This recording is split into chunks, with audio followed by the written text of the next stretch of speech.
Bienvenidos. Hoy vamos a sumergirnos en un libro fascinante, La psicología del dinero, de Morgan Housel. La idea central es potente, ¿eh? Dice que manejar bien el dinero, bueno, pues tiene más que ver con cómo nos comportamos que con ser un genio de las finanzas. Efectivamente. Y hoy nos vamos a centrar en el primer capítulo, que se titula Nadie está loco. Vamos a ver por qué hacemos las cosas que hacemos con nuestro dinero. Exacto. Y es que este capítulo pone sobre la mesa una idea fundamental, que nuestras decisiones con el dinero están súper influenciadas por lo que hemos vivido personalmente, aunque esas vivencias, claro, sean solo una parte minúscula, diminuta, de todo lo que pasa en el mundo financiero. Sí, Housel da un dato que, la verdad, te deja pensando. Dice que nuestras experiencias personales, que son como, nada, un 0,0000001% de lo que pasa en el mundo, Una fracción minúscula. pues eso explica casi el 80% de cómo vemos nosotros el dinero y cómo creemos que funciona. Es increíble. Totalmente. Y esto, claro, explica por qué lo que para ti puede ser una locura de decisión financiera, para otra persona tiene todo el sentido del mundo. Entiendo. Es que es fundamental entender esto. Housel pone el ejemplo de Kennedy, ¿no? John F. Kennedy, Ajá. que venía de una familia riquísima y admitió que él, pues, no había conocido la Gran Depresión. Su experiencia fue totalmente diferente a la de millones de personas que sí la sufrieron. Claro, no tiene nada que ver. Nada. No puedes recrear ese miedo, esa incertidumbre, solo leyendo sobre ello. Tienes que vivirlo. Esas cicatrices, digamos, emocionales, son las que de verdad te forman la visión del riesgo. Tiene todo el sentido. Si no lo has pasado, es difícil sentirlo igual. Entonces, esta diferencia de vivencias explicaría también por qué, por ejemplo, distintas generaciones invierten de forma diferente. Totalmente. Piensa en alguien que empezó a invertir en bolsa en los 80 o 90, con ese mercado alcista tan fuerte. Sí, Su visión de las acciones va a ser, pues, mucho más optimista, Sí. seguramente, que la de alguien que empezó a invertir en los años 50, con un mercado más parado o peor, quien vivió la crisis de 2008. claro. Es el mismo mercado, pero las experiencias subjetivas son, bueno, radicalmente opuestas. Y esto me lleva a otro ejemplo que menciona Housel y que siempre genera algo de debate, lo de los billetes de lotería. Ah, sí. Que, a ver, desde un punto de vista puramente racional, financiero, pues gastar dinero en algo con tan pocas probabilidades parece, bueno, irracional, sobre todo en hogares con pocos ingresos. Claro, parece irracional si lo ves como una inversión, digamos, matemática. Pero Housel sugiere otra perspectiva. ¿Cuál?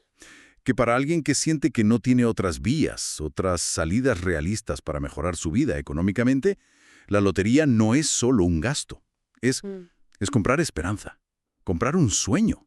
La lógica interna para esa persona es diferente. Aunque las probabilidades sean mínimas, es comprensible desde su marco de experiencia, desde sus posibilidades percibidas. Ya, es verlo desde otro ángulo. Y aquí Housel introduce otro punto que me parece muy interesante, y es que a veces olvidamos lo nuevas que son muchas cosas del mundo financiero actual. Precisamente. Fíjate, la idea de que todo el mundo tiene derecho a una jubilación, o los fondos indexados estos para invertir de forma pasiva, o la facilidad con la que hoy día consigues crédito para comprar cualquier cosa, Sí, es verdad. todo eso es súper reciente. Son cosas de las últimas décadas, ¿sabes? Un suspiro en la historia humana. Y claro, nuestras intuiciones, nuestras emociones, se forjaron durante miles de años en contextos muy distintos. O sea que estamos como improvisando, operando en un sistema financiero muy complejo, muy moderno, con una psicología que igual no está del todo preparada para él. En cierto modo, sí. Y claro, tomamos decisiones basándonos en nuestra pequeña parcela de experiencia. ¿Quiere decir eso que la racionalidad pura en finanzas es casi imposible? Quiere decir, yo creo que la racionalidad siempre es subjetiva. Nadie toma decisiones solo con números delante. ¿Influye tu historia? Sí, pero también el ego, el orgullo, cómo te comparas con los demás, el marketing que te bombardea. Todo suma. Todo. Todo crea una narrativa que, para la persona que toma la decisión, tiene sentido en ese momento. Por eso el título del capítulo, Nadie está loco. Cada uno actúa según su propia lógica interna, moldeado por su vida. ¿Entendido? O sea que la clave no es tanto juzgar si la decisión es buena o mala en abstracto, Exacto, sino intentar entender la perspectiva de la persona. ¿De dónde viene? exacto. Para mí, la gran lección de este primer capítulo es esa. La empatía financiera. Entender que dos personas igual de inteligentes pueden ver el mismo hecho financiero y llegar a conclusiones totalmente opuestas.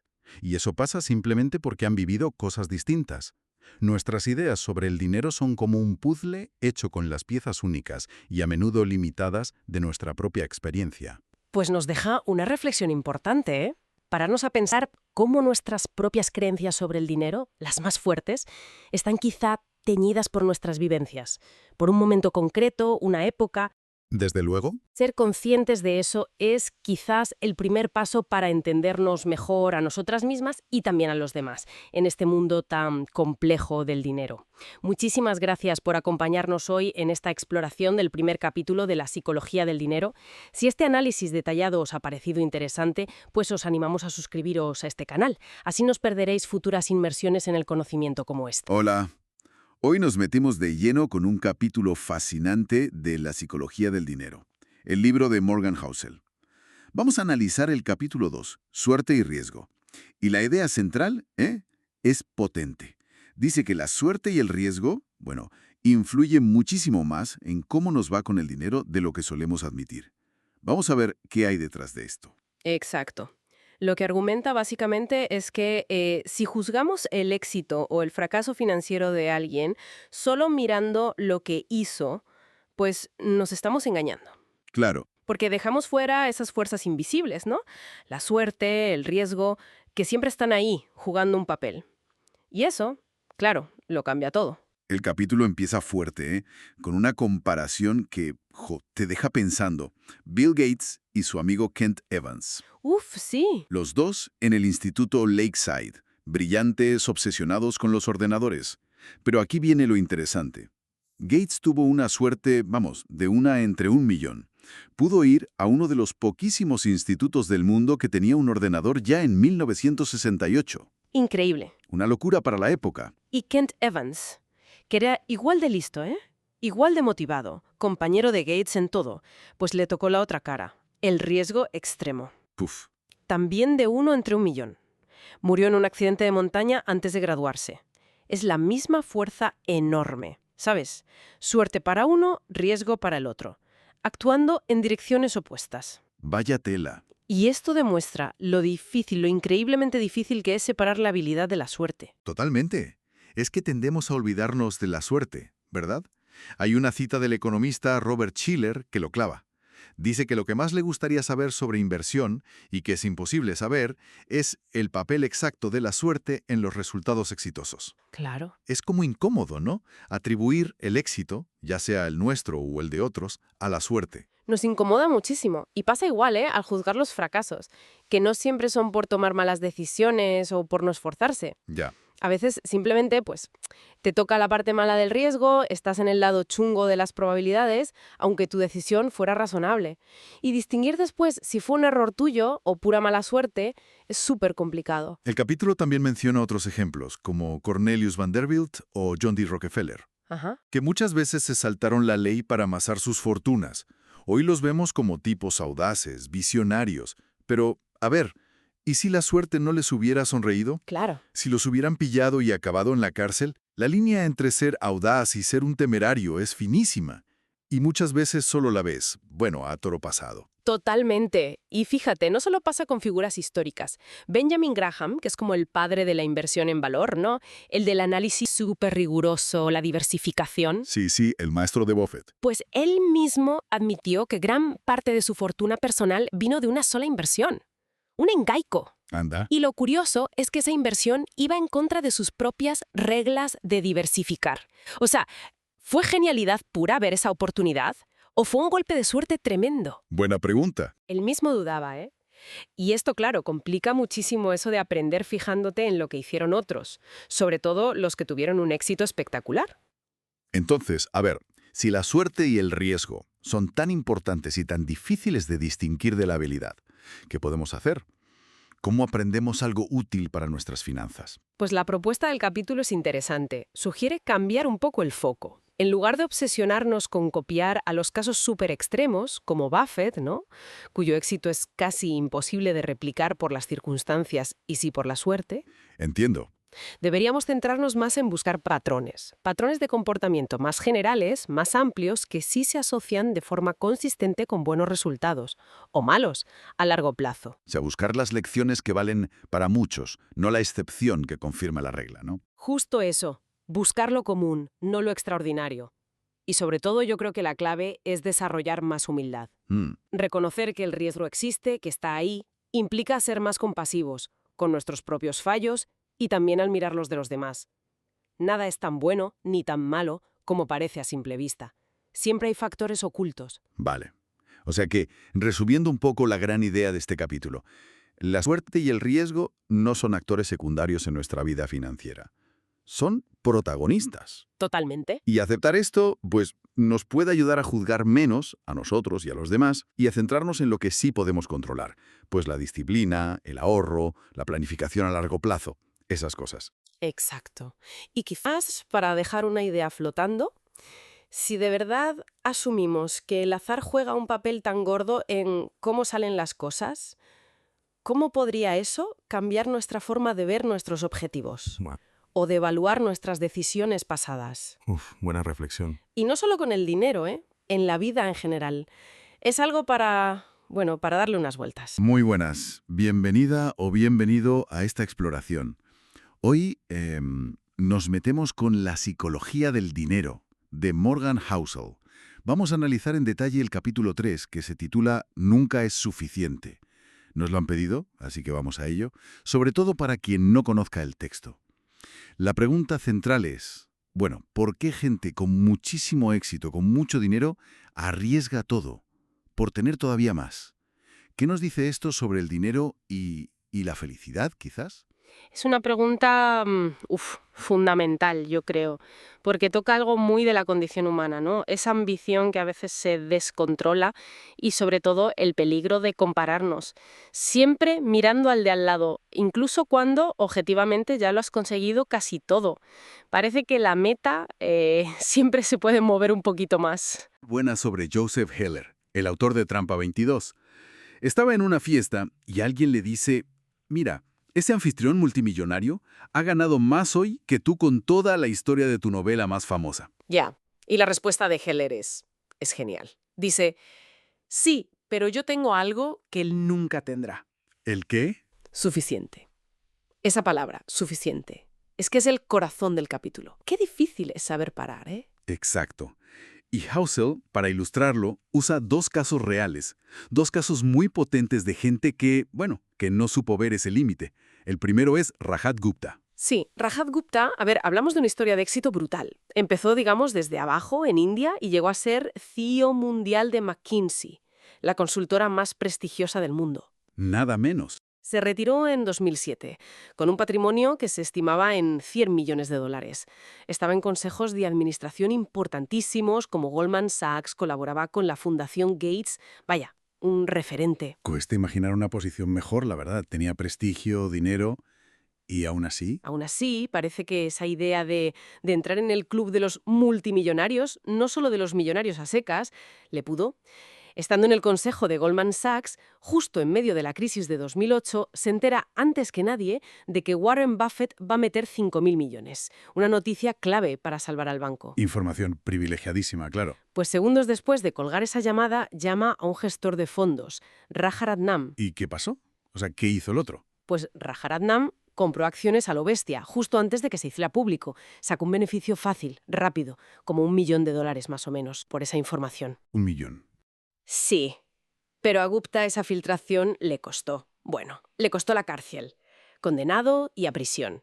Perdió reputación, libertad y, claro, gran parte de su fortuna. Es que es increíble.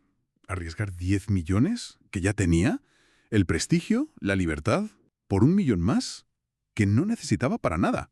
¿Fue solo una mala decisión puntual? ¿O hay algo más? Housel sugiere que no es algo aislado, que refleja un patrón. Y pone otro ejemplo que, conocemos por otras cosas. Bernie Madoff. Madoff. El del esquema Ponzi, gigantesco, claro. Exacto, famoso por eso. Pero el libro destaca algo que a veces se nos olvida. ¿El qué? Que Madoff, mucho antes del fraude masivo, tenía un negocio completamente legal y, ojo, súper rentable. Así. No lo sabía tan así. Sí, sí, era un pionero en el market making, la creación de mercado, y su empresa ganaba legalmente entre 25 y 50 millones de dólares al año. Al año. Era ya asquerosamente rico sin necesidad de estafar a nadie. Entonces, volvemos a la pregunta del principio. ¿Por qué? Si ya tienes dinero, poder, libertad, ¿por qué jugártelo todo, absolutamente todo, por más? No tiene lógica racional. Desde la necesidad, no, ninguna. Hausmel apunta a dos cosas, creo. Por un lado, esa incapacidad personal de definir cuánto es suficiente, poner tú tu propio límite. Y por otro, el veneno de la comparación social. Es que siempre, siempre va a haber alguien con más que tú. Si entras en esa rueda, es una carrera que no tiene fin. No puedes ganar porque la meta se mueve contigo. Entiendo lo de la comparación. Es un motor potente.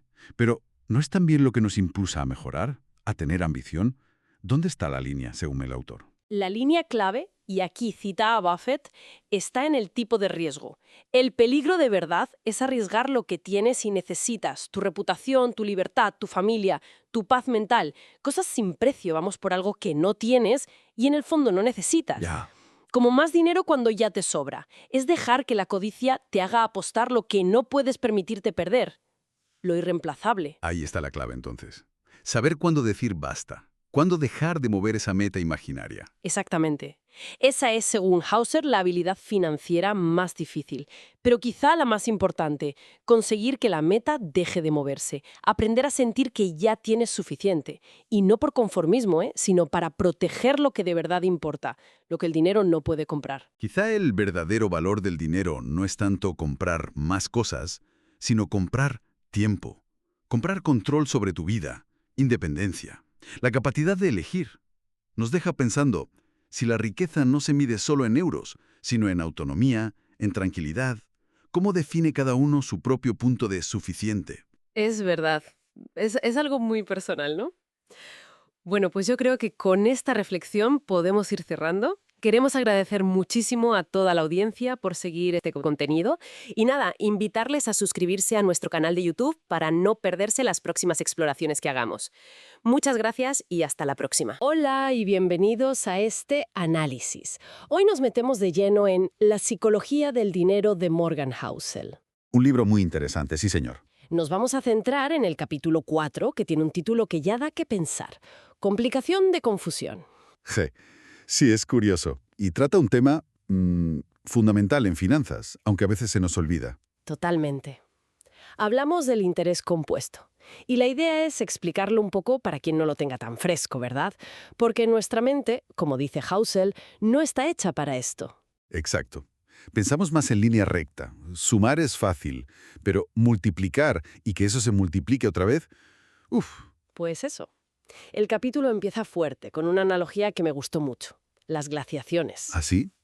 La idea de que no hace falta una fuerza descomunal de golpe. Eso es, sino cambios pequeños, casi imperceptibles, pero constantes, que se van acumulando. Como una bola de nieve. Y eso aplicado al dinero.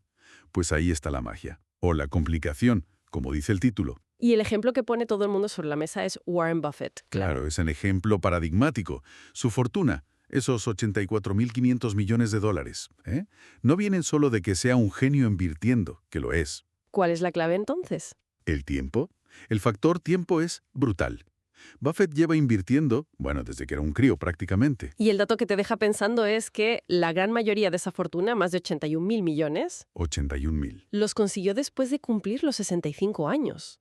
O sea, al final de su carrera inversora, digamos. Exactamente. Es que si haces los números, si hubiera empezado más tarde, pongamos a los 30, y se retira a los 60. A una edad normal de jubilación. Claro, incluso con sus mismos rendimientos anuales, que son espectaculares, un 22%. Que ya quisiéramos muchos. Ya quisiéramos, pues, su patrimonio sería de unos 12 millones, más o menos. 12 millones frente a 84 millones 500. Sí. Un 99,9% menos. Es una barbaridad. Lo que demuestra que su secreto no es solo acertar, es aguantar. La longevidad. Pero entonces, Housel introduce otro caso para comparar, ¿no?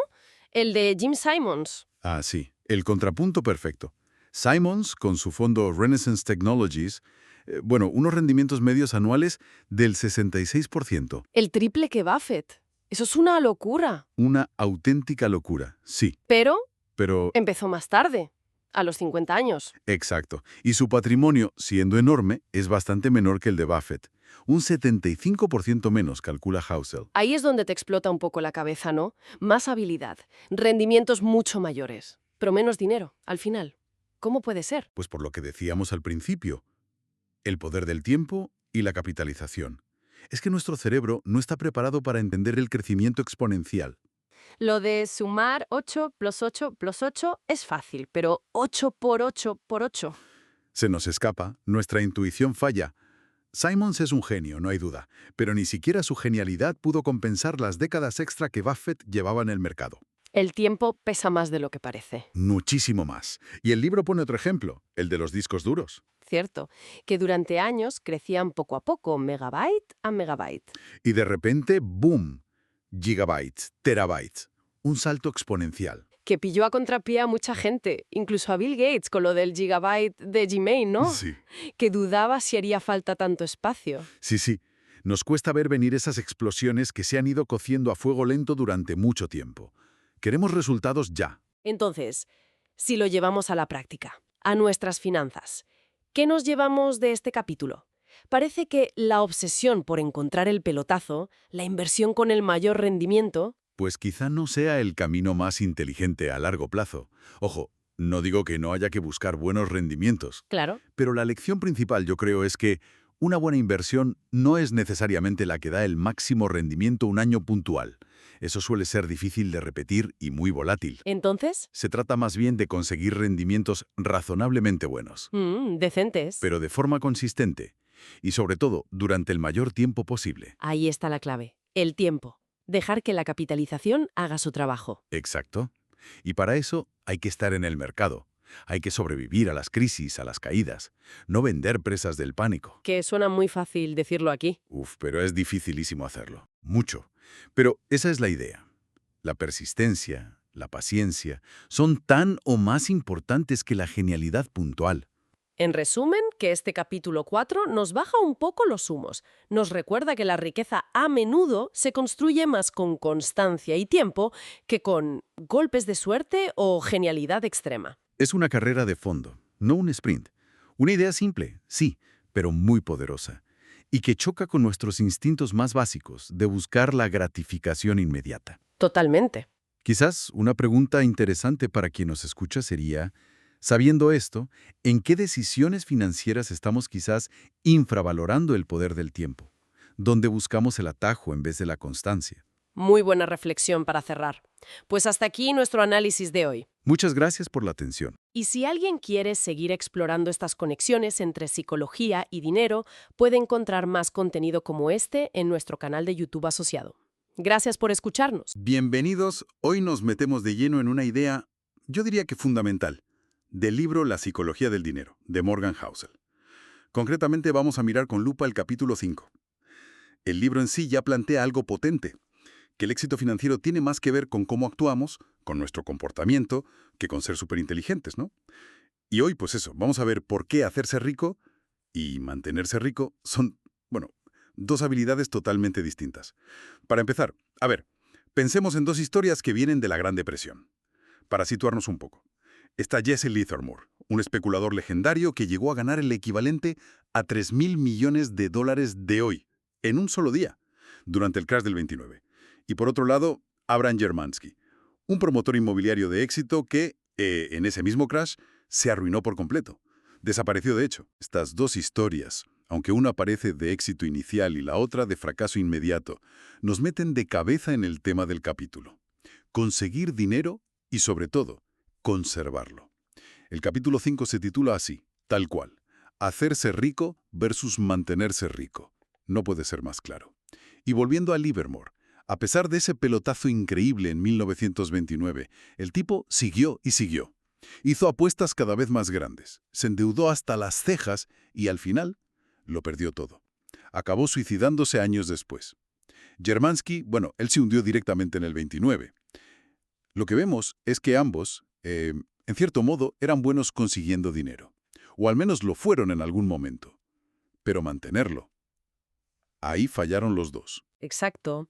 Y es que las habilidades, las mentalidades necesarias son casi opuestas, diría yo. Para ganar dinero muchas veces necesitas tomar riesgos, ser optimista, a veces incluso un poco agresivo. Livermore es el ejemplo perfecto de eso.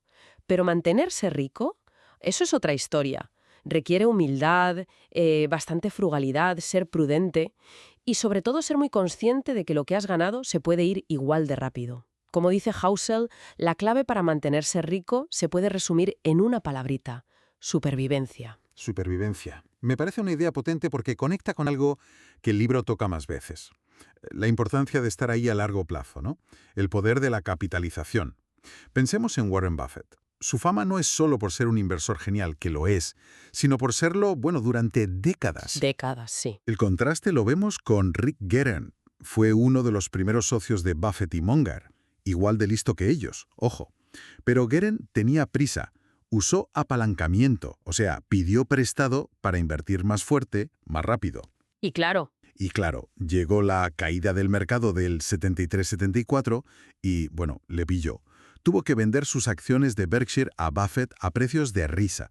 No sobrevivió financieramente. Ahí está la diferencia clave. Warren y Charlie sabían que serían ricos, no tenían prisa, jugaban a largo plazo. Rick, en cambio, sí la tenía. Y es que la habilidad de mantenerse rico, de sobrevivir en el juego, es la que de verdad importa para que el tiempo y el interés compuesto hagan su magia. Nassim Taleb lo dice muy claro, ¿eh? Tener una ventaja y sobrevivir son dos cosas diferentes. Lo importante es evitar la ruina, como sea. Sí. Evitar la ruina a toda costa. incluso Michael Moritz, el de Sequoia Capital, una firma de capital riesgo de muchísimo éxito, ha dicho que parte de su éxito viene de que siempre han tenido miedo de quebrar. Es esa mentalidad de supervivencia constante. El libro, de hecho, da algunas ideas prácticas para aplicar esto. Primero dice, busca ser financieramente inquebrantable, más que obsesionarte con sacar los mayores rendimientos sí o sí. Si sobrevives, si no te quiebran, la capitalización puede hacer su trabajo tranquilamente durante años. Exacto. Segundo, planifica siempre pensando que el plan puede torcerse. Hay que meter un margen de error en todo. Es vital. Totalmente. Y hay un tercer punto que me parece muy interesante, que es cultivar una personalidad que combina dos cosas que parecen opuestas: paranoia a corto plazo y optimismo a largo plazo. Paranoia y optimismo.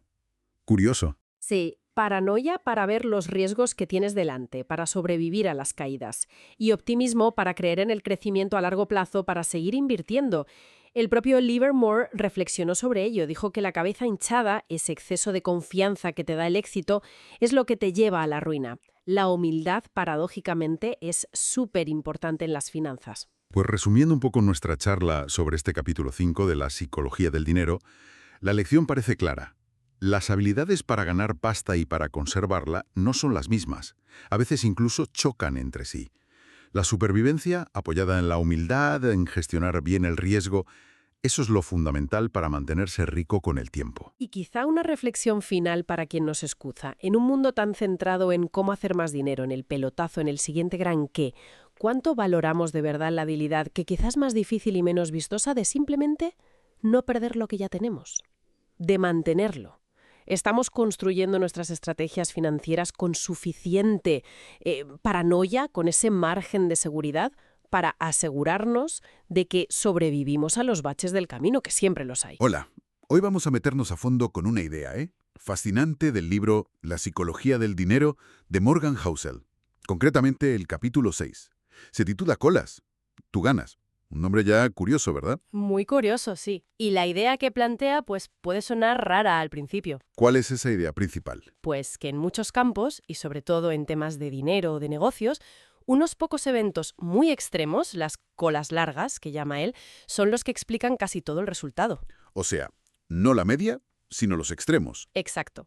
Solemos pensar que hay que acertar mucho, casi siempre, pero Housel dice que no, que unos pocos éxitos gigantes pueden compensar de sobra un montón de fallos o de resultados normalitos. Y para que lo entendamos bien, empieza con un ejemplo muy bueno. El del marchante de arte Heinz Berggruen. Eso es. Un hombre que amasó una colección de arte valorada en bueno, una barbaridad, más de $1.000 millones. La pregunta es, ¿cómo? ¿Era un genio, viendo qué cuadro iba a triunfar? Pues parece que no era exactamente eso. Su método se parecía más a un fondo indexado. Compraba muchísimo arte. Muchísimo. Cantidad. Sí, cantidad. La gran mayoría de esas obras, pues, no llegaron a valer gran cosa. Normal. Pero un porcentaje minúsculo, como unos Picassos que tenía, Ajá. eso sí que se revalorizaron una locura. Esas poquitas obras, las colas, definieron todo su éxito. El resto, casi irrelevante para la cifra final. O sea que no era un ojo infalible, sino diversificación y que sonara la flauta a lo grande unas pocas veces. Básicamente. Y ojo, que esto no es solo del arte. Lo lleva al capital riesgo. Buf, ahí los números deben ser tremendos. Housel cita un estudio, creo que, de Correlation Ventures. A ver, la mayoría de startups en las que invierten, pues o pierden dinero o apenas lo recuperan. Lo esperado, quizá. Sí, pero escucha el dato. Solo un 0,5%, medio punto porcentual, de las inversiones dan retornos de 50 veces o más. Pero son ese grupito minúsculo, las que generan casi todos los beneficios de toda la industria. ¡Qué barbaridad! El modelo entero depende de encontrar esas agujas en el pajar. Totalmente. Vale, capital riesgo, startups, alto riesgo. Pero lo que a mí me sorprendió más del capítulo es que dice que esto pasa también con las acciones de empresas grandes, las que cotizan en bolsa. Sí, eso choca, ¿verdad? Porque uno piensa, bueno, una empresa grande, consolidada, será más estable. Claro. Pues no tanto. Housel menciona un análisis del índice Russell 3000, que tiene miles de empresas de Estados Unidos. ¿Y qué salió? Pues un dato, tremendo. Casi el 40% de las acciones de ese índice perdieron prácticamente todo su valor a largo plazo. O sea, que se fueron a cero o casi. Un 40%. Es muchísimo. Y entonces, ¿de dónde sale la rentabilidad del índice si tantas van fatal? Ahí está la magia de las colas. De un grupo súper reducido, como un 7% de las empresas nada más, que tuvieron unos rendimientos espectaculares. Las superestrellas. Esas pocas compensaron con creces el desastre de las otras. Te enseña que incluso entre las grandes, lo normal no es el éxito duradero. Lo normal es, bueno, la mediocridad o el fracaso. Pone ejemplos concretos, ¿no? Creo que menciona a Disney. Sí, el caso de Disney es genial. Antes de Blancanieves, Walt Disney había hecho cientos de cortos. Muchos perdían dinero. Y fue Blancanieves, un único largometraje, un evento de cola larga total, el que salvó al estudio. Le cambió la historia por completo. Increíble. ¿Y en empresas más actuales? Pues igual, piensa en Amazon. ¿De dónde viene su valor gigante? Pues en gran parte de AWS, de Amazon Web Services y de Prime. O Apple, el iPhone. El iPhone, claro. Son esos productos estrellas, esos pelotazos, los que mueven la aguja de verdad. Entendido. Entonces, si esto funciona así, si es tan común, ¿qué significa para nosotros? Para la gente normal que invierte, que toma decisiones, porque ver que muchas cosas no te salen bien, pues desanima, ¿no? Totalmente. Pero la implicación principal, yo creo, está así liberadora. Así. Sí, porque significa que está bien equivocarse, incluso equivocarse mucho.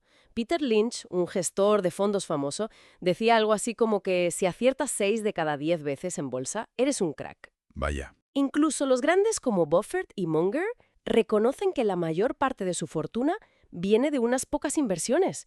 Un puñado de decisiones clave. O sea, que no hay que fustigarse por cada error, por cada inversión que sale mal. Exacto. Puedes fallar a menudo y aún así tener un resultado final magnífico si unas pocas decisiones son muy, muy acertadas. La clave no es tanto cuántas veces aciertas, sino cuánto ganas cuando aciertas. Vale, la magnitud del acierto importa más que la frecuencia. Mucho más. Y eso pide paciencia, ¿eh? Y entender que los extremos, las colas, son lo que de verdad cambia el juego a largo plazo. Hay que mirar el resultado global, no cada paso individual. Es como sobrevivir a los fallos para estar ahí cuando llegue el gran acierto, ¿no? Esa es la idea. Aceptar que fallar, que tener resultados mediocres, es normal. Es parte del camino en estos sistemas que dependen de las colas. No hay que venirse abajo. Perseverar y buscar esas oportunidades extraordinarias. Eso, y darles tiempo, dejar que esas colas hagan su trabajo. Una lección muy potente, la verdad. Da para pensar cómo funcionará esto de las colas en otras áreas, más allá del dinero, en la vida en general. Bueno, esperamos que este análisis a fondo del capítulo 6 de la psicología del dinero haya sido útil e interesante. Si les ha gustado y quieren más contenido de este estilo, pues ya saben, pueden suscribirse al canal de YouTube asociado. Nos vemos en la próxima. Bienvenida, bienvenido a esta charla. Hoy vamos a meternos de lleno en una idea muy potente del libro La psicología del dinero de Morgan Housel. Eso es. Nos vamos a centrar en el capítulo 7, Libertad. Quizá es un capítulo que no todo el mundo conozca todavía. Exacto. Y vamos a ver qué dice sobre qué nos hace felices de verdad con el dinero. La idea es, bueno, descubrir cuál es ese dividendo más alto que da el dinero. Que igual nos sorprende, ¿no? Puede ser, puede ser. A ver, empecemos por el principio. Housel nos habla de Angus Campbell, un psicólogo, Sí, que investigó mucho sobre la felicidad. y encontró algo, bueno, bastante llamativo, ¿no? Que la felicidad no estaba tan ligada como pensamos pues a los ingresos, o dónde vives, o si tienes estudios. Claro, no eran los factores obvios. Entonces, si no es eso, ¿qué es lo que de verdad importa para estar bien? Ahí está lo interesante. Campbell vio que lo más, digamos, potente, lo más consistente, era tener una sensación clara de control, de controlar tu propia vida. Control. Sí, no tanto el tener muchísimo dinero, sino sentir que, bueno, que llevas las riendas, que decides sobre tu día. El dinero en ese sentido es valioso por la autonomía que te puede dar, no por las cosas en sí. Entiendo. O sea, que no hablamos de cochazos o casas enormes, No necesariamente. sino de algo más básico, quizás. Esa capacidad que dice Housel de levantarte y decir, hoy hago lo que quiero. Justo. O cosas más prácticas, ¿no? Claro, como poder pillarte unos días si el niño se pone malo sin que se te caiga el mundo. Exacto. O poder buscar un trabajo que te llene de verdad, sin la presión de coger lo primero que salga. O no tenerle ese nido al jefe, porque, bueno, tienes un colchón, ¿no? Eso es. Tienes un margen. Incluso eso que dice de aceptar un curro que pague menos, pero que te permita ir andando, o te dé más flexibilidad. Claro, esa capacidad de elegir. Ahí está la verdadera riqueza, parece. Es que eso es muy potente. Y fija que esto conecta con un concepto de psicología, la reactancia. Reactancia. Sí, es esa resistencia que sentimos cuando nos obligan a hacer algo, o sentimos que nos quitan libertad, aunque sea algo que nos guste, ¿eh? Ah, vale. Si sientes que te imponen algo, tu sensación de autonomía baja, y la felicidad también. Housel pone el ejemplo del banquero de inversión. Sí, que ganaba una pasta pero odiaba el trabajo. Exacto. Pero lo curioso es que no odiaba las tareas en sí, sino la falta total de control sobre su tiempo, el no poder decidir nada sobre sus horarios. ¡Jo, qué fuerte! Es un contraste brutal con lo que cuenta Derek Sivers, el empresario.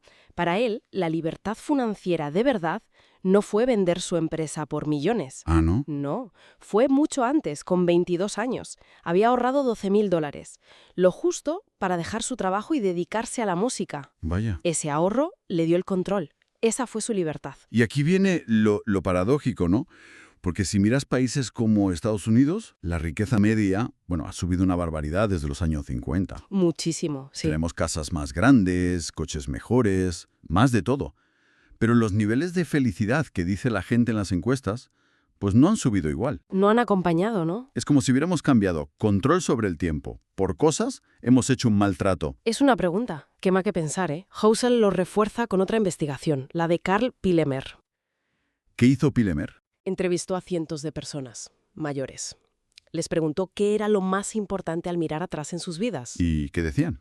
Pues muy interesante. Nadie dijo, ojalá hubiera sido tan rico como el vecino. Nadie. Nadie. Ni ojalá hubiera echado más horas para ese ascenso, ni tendría que haber comprado un coche más caro. ¿Y qué valoraban entonces? Amistades de verdad profundas, sentir que eran parte de algo más grande y sobre todo, haber pasado tiempo de calidad, sin prisas, con sus hijos. Tiempo no estructurado, dice. Exacto. Tiempo para estar, simplemente. El mensaje es claro, usar el dinero para comprar tiempo y opciones. Eso da una felicidad que pocos lujos pueden igualar, a largo plazo, al menos. Entonces, para resumir un poco la idea clave de este capítulo 7, la lección sería que igual tenemos que recalibrar qué buscamos con el dinero, ¿no? Totalmente. Quizás la riqueza de verdad no es cuánto puedes comprar, sino cuánto de tu tiempo te pertenece. ¿Cuánto control tienes para decir no? Para elegir cómo usas tus horas. Usar el dinero como herramienta. Una herramienta para comprar. Soberanía sobre el tiempo, que es lo más escaso que tenemos. Eso es. Y esto nos deja con una pregunta importante, yo creo. para reflexionar. A ver, si aceptamos esto, que la mayor riqueza es levantarte y poder decir hoy hago lo que quiero, ¿cómo podríamos ajustar nuestras prioridades, las financieras y las de vida, Claro, para acercarnos a eso? Un poquito más. Tengamos los ingresos que tengamos ahora mismo. es una buena pregunta. Y un último pensamiento para darle vueltas. Más allá de grandes planes, ¿qué pequeño cambio podríamos hacer hoy mismo? ¿Algo pequeño? Sí, algo pequeño. No para ganar más dinero, sino para recuperar, para ser dueños de un trocito más de nuestro tiempo, aunque sea mínimo. Interesante punto final. Voz del propietario del canal. Gracias por seguir mi contenido. Os invito a suscribiros a mi canal de YouTube para más análisis como este. Hola, hoy nos metemos de lleno en un capítulo fascinante, ¿eh? Uno que da mucho que pensar del libro La psicología del dinero. Es de Morgan Housel y hablamos del capítulo 8 que se titula La paradoja del hombre en el coche. La idea es desgranarlo un poco, sobre todo para quien no lo conozca. Empieza con algo muy visual, ¿no? Ver un cochazo, un deportivo de lujo y preguntarse, ¿quién irá ahí dentro? Housel cuenta una anécdota suya de joven. Trabajaba de aparcacoches en Los Ángeles, en un sitio de lujo. Exacto. Y claro, veía pasar auténticas maravillas. Ferraris, Lamborghinis, lo típico que ves en esas zonas. Y él, pues como muchos chavales, soñaba despierto, ¿no? Pensaba, si yo tuviera un coche así, creía que eso gritaría al mundo, miradme! He triunfado, soy importante, ya sabes. Sí, al mensaje de estatus total. Pues esa vivencia personal es el gancho perfecto para entender una dinámica psicológica súper interesante sobre el dinero y cómo vemos, bueno, las posesiones de los demás. Vamos a ello. Venga, a ver, desempaquemos esto, porque la gran ironía que Housel vio allí como aparcacoches es la clave. Él se dio cuenta de que ni él, ni sospecha casi nadie, se fijaba realmente en el conductor pensando, ¡qué tío más genial! Más bien, lo que pasaba por su cabeza era, ¡guau, vaya cochazo! Si yo tuviera ese coche, ¡buah! La gente sí que fliparía conmigo. O sea, el foco cambia radicalmente. Es que es fascinante, ¿verdad? Porque destapa un error muy, muy común que cometemos al buscar estatus. Queremos el respeto, la admiración. Eso es lo que hay debajo. Y creemos que el objeto caro, el coche, el reloj, nos lo va a dar. Pero, como demuestra el ejemplo del aparcacoches, la gente tiende a usar esa riqueza visible de otros como un espejo. Un espejo. Sí, un espejo para sus propios deseos de ser admirados, no necesariamente para admirar al que tiene el coche. Ven el Ferrari y piensan en su deseo de molar si ellos lo tuvieran. O sea, que la señal que el dueño cree enviar, admirad mi éxito, en realidad no llega como él piensa. Exacto, o llega muy distorsionada. La audiencia, digamos, está demasiado ocupada mirándose en ese espejo que comentábamos. Proyectando sus propios sueños en el objeto. Justo eso, y esto nos lleva a pensar que el deseo de fondo no es el objeto en sí, el coche, sino algo más humano, ¿no? El respeto, sentirte valorado.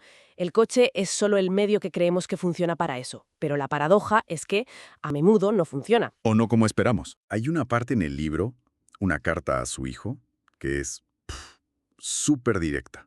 Le dice algo como, puede que creas que quieres el coche caro, el relojazo, la mansión, pero te digo yo que no. Lo que quieres de verdad es el respeto y la admiración de la gente. Y crees que tener cosas caras te lo dará, pero casi nunca funciona así. ¡Qué claridad! Es muy potente, sí, y conecta con algo más profundo. ¿Qué es lo que de verdad genera respeto duradero? Si ese es el objetivo final, las posesiones materiales son, una vía un poco torpe a menudo y eficaz. Housel sugiere que cosas como la humildad, la amabilidad, la empatía, esas cualidades suelen generar mucho más respeto auténtico. Que los caballos de fuerza del coche, digamos. Justo.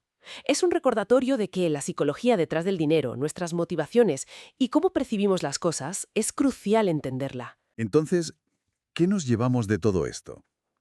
La clave de la paradoja del hombre en el coche es reconocer que esa búsqueda de admiración a través de las posesiones, pues rara vez sale como planeamos. Gastar dinero para impresionar, al final impresiona menos de lo que creemos. Exactamente. Nos deja con una reflexión interesante, ¿no? Pararnos a pensar si nuestras propias aspiraciones de estatus no estarán más ligadas a ese deseo intrínseco de respeto que al objeto material en sí. Quizás la pregunta es, ¿Qué otras vías, a lo mejor menos tangibles, menos materiales, existen para cultivar y conseguir esa admiración que buscamos, tanto en los demás como en uno mismo? Claro. Muy interesante. Da para pensar, desde luego. Un análisis genial de esta paradoja. Pues sí, la verdad es que el libro entero está lleno de estas perlas de sabiduría financiera. De contenido, no duden en suscribirse a nuestro canal de YouTube para no perderse nada. Hasta la próxima. ¡Hasta pronto! Iniciamos esta exploración de hoy. Nos vamos a adentrar en un libro fascinante, La psicología del dinero, de Morgan Housel. Y en concreto vamos a desgranar un poco las ideas clave de su capítulo 9. Se titula La riqueza es lo que no ves. Exacto. Para quienes no conozcan el libro, Housel explora las formas a veces un poco extrañas en que pensamos sobre el dinero. Y este capítulo aborda una idea muy potente, Sí. que a menudo confundimos la apariencia de riqueza Sí. con la riqueza de verdad. Así es. Housel plantea ahí una distinción, yo diría que fundamental, que muchas veces pasamos por alto. ¿Cuál sería? Pues la diferencia entre ser rico, que normalmente asociamos a tener ingresos altos, gastar mucho, y ser verdaderamente acaudalado, lo que en inglés llaman wealthy, Ah, vale. que implica acumular activos financieros, patrimonio, cosas que no necesariamente saltan a la vista, ¿sabes? Entiendo. Es como una invitación directa a que nos cuestionemos nuestras propias ideas sobre qué significa tener seguridad financiera de verdad. Claro. El capítulo, de hecho, arranca con una afirmación que te hace pensar, ¿eh? Housel dice que gastar dinero para mostrar a la gente cuánto dinero tienes es la forma más rápida de tener menos dinero. Parece de sentido común, pero, a ver, ¿cuántas veces vemos cochazos o lujos y asumimos automáticamente que esa persona es inmensamente rica? Totalmente. Housel como que nos pone un poco los pies en la tierra. Exacto. Y usa el ejemplo de alguien que conduce un coche muy caro. Nuestra reacción casi instintiva es pensar, ¡wow! ¡Qué rico! Sí, claro. Pero Housel nos recuerda que lo único que sabemos seguro es que esa persona tiene, digamos, 100.000 euros menos que antes de comprarlo. ¿O más deuda? O quizás 100.000 euros más de deuda. Exacto. La riqueza real, argumenta él, reside justo en lo contrario. Son los coches caros que no se compraron, Ajá. los diamantes que no se adquirieron, las mejoras de primera clase que se rechazaron. O sea que la verdadera riqueza son activos financieros que todavía no se han convertido en cosas visibles. Eso es. Y aquí conecta con algo que comentas a menudo. La riqueza no es tanto el objeto, sino la opción que te da ese dinero no gastado. Exactamente. Esa riqueza invisible, esos activos que se van acumulando, son los que te dan opciones, flexibilidad, la capacidad de afrontar imprevistos o, de cambiar de rumbo en la vida. Claro. Es el crecimiento futuro potencial, como le dijo, fíjate, el asesor financiero a Rihanna cuando casi se arruina. Sí, que lo comentan en el libro. Exacto. Le tuvo que recordar que si gastas dinero en cosas, pues te quedas con las cosas, pero ya no tienes el dinero. Parece muy elemental, ¿no? Sí, parece obvio. Pero Housel subraya que muchísima gente cuando dice quiero ser millonario, en realidad lo que está pensando es quiero gastar 1 millón. Y son dos cosas muy, muy distintas. Ahí está el núcleo, claro. La riqueza casi por definición es lo que nos emasta. Y esto nos lleva a otro punto interesante del capítulo. Lo difícil que es aprender sobre la riqueza real precisamente porque es invisible. Claro, no podemos ver al vecino que ahorra e invierte calladito mes a mes. Buen punto. El ejemplo que pone de Ronald Reed, el conserje americano que murió dejando una fortuna de $8 millones. Increíble. Invertidos, es perfecto para esto. Nadie a su alrededor tenía ni idea, porque vivía de forma súper modesta. Claro, no había señales externas. Exacto. No podíamos aprender de su estrategia financiera porque no era visible. Juzgamos por las apariencias, por lo tangible, porque es lo único que nuestros ojos captan fácil, ¿no? Sí. Pero Housel insiste mucho en que esa es una métrica profundamente engañosa. Y el entorno actual tampoco ayuda mucho, ¿verdad? Vivimos en una sociedad que facilita y a menudo hasta celebra el aparentar. Desde luego. Es fácil tener un buen sueldo y gastarlo todo en símbolos de estatus y parecer muy rico. Totalmente. Por eso Housel insiste tanto en diferenciar rico, que se asocia a los ingresos, a lo que entra, y que a menudo es visible por cómo se gasta, y acaudalado. El wealthy. Eso es el wealthy, que se refiere al patrimonio acumulado, a los ingresos que no se han gastado, que permanecen ocultos, trabajando. Al final no se trata solo de cuánto ganas. Sino de cuánto conservas. Exacto. De cuánto conservas y cómo lo haces crecer. Ese patrimonio silencioso es el que de verdad te da libertad e independencia. Es una paradoja interesante, ¿eh? Que mucha gente compre objetos caros buscando una sensación de control, de éxito, de libertad. Sí, sí, pero según Housel, la verdadera libertad financiera viene justo de lo contrario. De los activos que no conviertes en objetos visibles, de ese patrimonio que está ahí, trabajando para ti en segundo plano. Lo fascinante aquí es cómo esta idea choca, pero frontalmente, con nuestra cultura del aquí y ahora, ¿no? De la gratificación instantánea y, sobre todo, visible. Totalmente. Construir patrimonio a largo plazo requiere otra mentalidad. Una capacidad de valorar lo invisible, de priorizar el futuro sobre el presente más ostentoso, digamos. Entonces, resumiendo un poco la gran lección de este capítulo 9, la auténtica construcción de un patrimonio que dure, es en gran medida un ejercicio de... De discreción y disciplina, ¿no? La riqueza real es lo que no se ve, lo que se acumula en silencio gracias a lo que no se gasta. Y quizás la reflexión final que nos deja Housel para darle una vuelta es esta. ¿Estamos dispuestos a valorar y a priorizar esos activos invisibles? El ahorro paciente, la inversión constante, por encima de las demostraciones externas de estatus? Buena pregunta. Porque ahí, según él, reside la base de la verdadera seguridad. Y del control sobre nuestro tiempo y nuestras propias decisiones. Pues un análisis muy revelador de este capítulo de la psicología del dinero. Muchas gracias por acompañarnos hoy en esta exploración. Un placer. Si este contenido os aporta valor, pues invitamos a la audiencia a suscribirse a nuestro canal de YouTube para no perderse futuras entregas y análisis. ¡Hasta la próxima! ¡Hola! Hoy nos metemos de lleno con un capítulo muy interesante, el 10, de la psicología del dinero. El libro es de Morgan Housel y el capítulo se llama Ahorrar dinero. Lo curioso, lo primero que llama la atención, es cómo Housel como que le da la vuelta a la idea que solemos tener de la riqueza. Sugiere que la clave no está tanto, fíjate, en cuánto ganas o si das un pelotazo en bolsa, sino en algo que, bueno, que depende más de nosotros. La tasa de ahorro. Vamos a ver por qué dice que ahorrar es, más que nada, un tema de psicología. Sí, de hecho, la idea esta que plantea es, bueno, va un poco a la contra, ¿no? Dice que tu capacidad para generar patrimonio depende menos de lo que ingresas o de la rentabilidad que saques, y mucho más del porcentaje de lo que ganas que decides simple y llanamente no gastar. Usa una analogía que a mí me pareció, vamos, muy buena. Compara la eficiencia energética con conseguir lo mismo gastando menos energía, con buscar nuevas fuentes de energía, o sea, ganar más. Y claro, la eficiencia, el ahorro, en este caso, pues es lo que de verdad podemos controlar en el día a día. Exacto. Ese punto del control es fundamental, porque Housel lo ata a algo muy personal. A ver, conseguir sueldos altísimos o, yo qué sé, rendimientos del 20% cada año, pues está fuera del alcance de casi todos. Y depende mucho de factores externos, de suerte, de asumir riesgos grandes. Pero ajustar nuestros gastos, subir esa tasa de ahorro, eso sí que es más, digamos, factible para la mayoría. Y aquí es donde suelta una de las frases más conocidas del capítulo, creo yo, que el ahorro es la brecha entre tu ego y tus ingresos. Uf, esa frase es potente, ¿eh? ¿Y cómo explica él eso de el ego? ¿Cómo afecta a cómo manejamos el dinero? Pues mira, lo dice bastante claro. Sugiere que una de las formas más eficaces de ahorrar más no es tanto ganar más dinero, sino desear menos cosas. Controlar el ego, ¿sabes? Ser más humilde con lo que de verdad necesitamos para estar bien. Eso quita muchísima presión para gastar.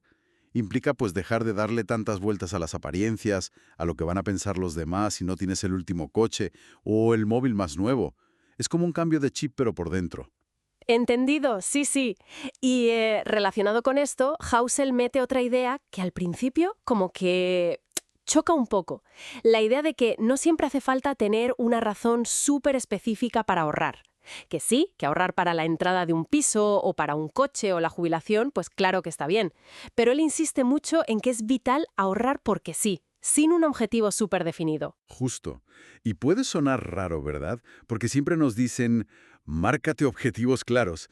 Pero la lógica que sigue Housel es que la vida, pues, es impredecible. Vaya que sí. Ese ahorro que no tiene un nombre concreto, digamos, actúa como un colchón, como un seguro contra, pues contra los giros inesperados, las emergencias o incluso oportunidades que aparecen de repente. Es como construir un margen de seguridad que te da flexibilidad ante lo que no puedes prever. Claro, y eso los lleva directamente al beneficio quizá más profundo que Housel ve en el ahorro, ¿no? Ese que no se ve en la cuenta bancaria. Exacto. Él lo llama el retorno invisible de la riqueza. No es algo que sume en el extracto, no, pero tiene un valor inmenso. Es, básicamente, comprar control sobre tu propio tiempo. ¿Y sobre tus opciones? Es tener la flexibilidad de poder decir hasta aquí en un trabajo que te quema, por ejemplo. O la independencia para tomar decisiones importantes, sin tener la soga financiera al cuello. O la capacidad de esperar a que llegue una buena oportunidad, ya sea de inversión o de lo que sea. O afrontar un problema, uno gordo de salud, sin que además sea la ruina económica. Esa flexibilidad que la compras con ahorros, vamos, es una ventaja mucho más sólida a largo plazo que ser súper inteligente o tener un soldazo temporal. Te da resiliencia. Entonces, si tuviéramos que resumir mucho la esencia de este capítulo, podríamos decir que ahorrar es bastante menos una cosa de números y fórmulas complicadas. Y mucho más un tema psicológico, ¿no? De manejar el ego, de ser humilde, de tener perspectiva, de valorar la independencia y la flexibilidad por encima de enseñar lo que tienes. Totalmente de acuerdo. Y yo creo que, como reflexión final que se saca de todo esto, Housel nos deja una pregunta ahí flotando, una pregunta potente para que cada uno se la haga.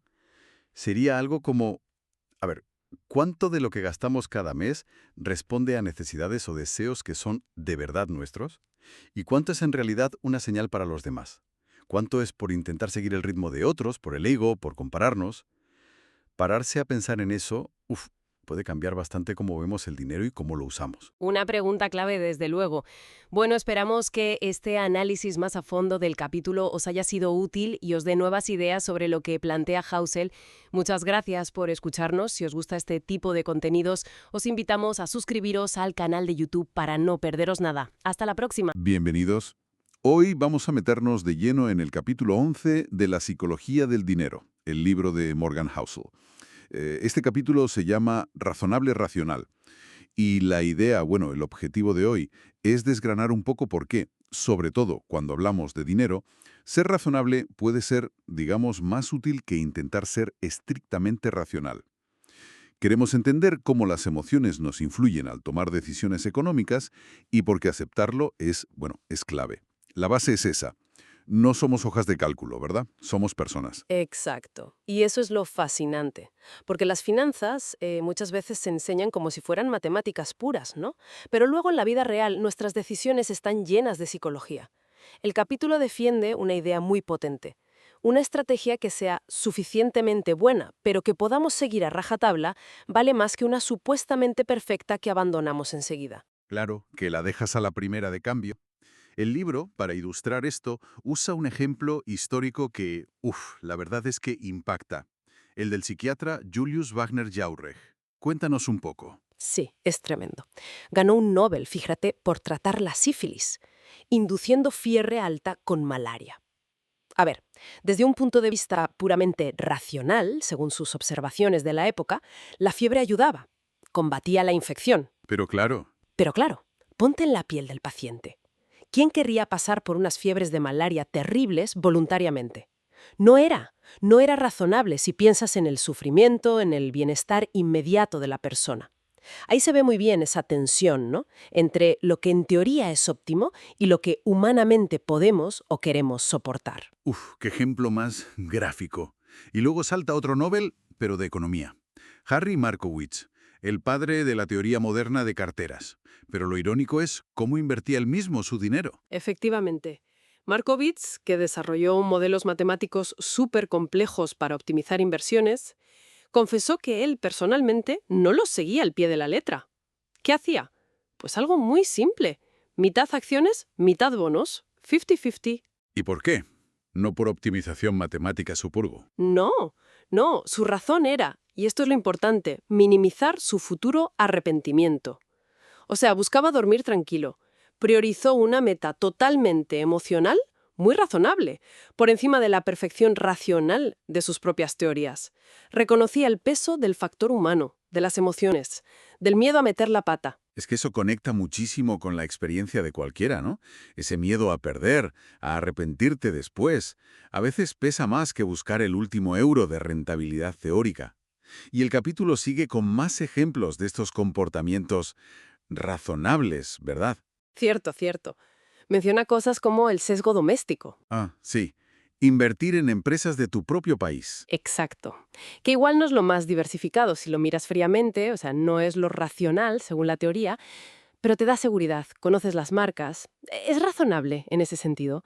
O también dedicar una parte pequeñita de tu cartera a algo más activo, incluso especulativo. Aunque sepas que a largo plazo lo mejor es lo pasivo y diversificado. Claro, pero quizá esa pequeña licencia, esa válvula de escape, te ayuda a mantener la calma y la disciplina con el resto, con el núcleo de tu inversión a largo plazo. Son como concesiones a nuestra psicología. Incluso menciona a Jack Bogle, ¿no? Sí, El gran defensor de la inversión pasiva, de los fondos indexados de bajo coste. sí, a Bogle, que invirtió en el fondo de su hijo, y era un fondo de gestión activa y caro, justo lo contrario de lo que él predicaba. Vaya. Y su explicación fue muy humana. Hacemos cosas por motivos familiares. La vida no siempre es consistente. No fue una decisión racional desde sus principios financieros puros, pero sí muy razonable en su contexto personal, familiar. Entonces, si unimos todos estos puntos, la conclusión parece clara, ¿no? Que la mejor estrategia financiera no es la que queda más bonita en un Excel, sino la que tú, como persona, puedes mantener en el tiempo. Una que se adapte a tu forma de ser, a tus miedos, a tus objetivos vitales, aunque no sea la matemáticamente perfecta. Esa es la gran lección del capítulo 11, yo creo.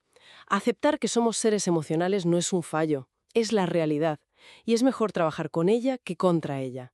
Aspirar a ser razonables, encontrar un equilibrio que nos funcione, nos da muchas más papeletas para seguir el plan a largo plazo.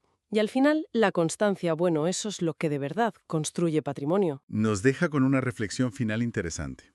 Y si resulta que abrazar esas aparentes irracionalidades, esas decisiones que tomamos por motivos emocionales o prácticos, y buscar estrategias que simplemente nos parezcan razonables y que podamos sostener, fuera, irónicamente, el camino más inteligente, el más racional en un sentido amplio, para alcanzar el bienestar financiero a largo plazo? Bueno, pues hasta aquí nuestro análisis de hoy. Agradecemos mucho a todos los que nos acompañan. Si este contenido os ha parecido útil, os invitamos a suscribiros a nuestro canal de YouTube para más exploraciones como esta. Nos vemos en la próxima.